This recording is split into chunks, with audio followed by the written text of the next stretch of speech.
উপস্থিত শ্রদ্ধেয় ভারপ্রাপ্ত প্রধান শিক্ষক মহাশয়, আমাদের স্কুলের শিক্ষক শিক্ষিকা, স্নেহের ছাত্রছাত্রীরা, সবাইকে যথাযোগ্য স্থানে আমার শ্রদ্ধা সম্মান স্নেহ ভালোবাসা জানিয়ে আজকে সরকার যে একটা আমাদের অভিযান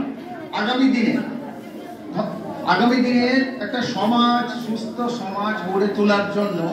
কেন সচেতনতা বৃদ্ধি করার জন্য তোমাদের ছাত্রছাত্রীদের জেগে উঠতে হবে। তোমরাই আগামী দিনে জাতির মেরুদণ্ড, তোমরাই পারো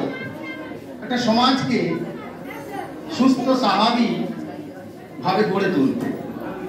আজকে সেই সচেতনতা নিয়ে গোটা পশ্চিমবঙ্গ ব্যাপী আজকে আলোচনা চক্র হচ্ছে। তোমরা আজ থেকে শপথ নিয়ে স্যার যেটা বললেন, ডাক্তারবাবু বলেছিলেন, বিশিষ্ট গ্যাস্ট্রোএন্টারোলজিস্ট, যে আমাদের শারীরিক তো ক্ষতি হয়, এই যে ড্রাগ মাদক দ্রব্য, শারীরিক মানসিকভাবে পঙ্গু হয়ে আমরা যে দেশে 60 থেকে 70% মানুষ পেট ভরে যেটা খেতে পাই না, শরীরে নানাবিধ অসুবিধা আছে। তারপরে এই যে মাদক দ্রব্য প্রতিনিয়ত সেবন করছে, তোমরা যদি জেগে ওঠো, তোমরা যদি, আমার ছেলে যদি আমাকে গিয়ে বলে, বাবা তুমি কেন এটা খাচ্ছ,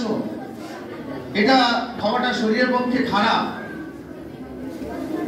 পাকস্থলী আক্রান্ত হয়, ফুসফুস আক্রান্ত হয়, স্নায়ুগুলো দুর্বল হয়ে পড়ে,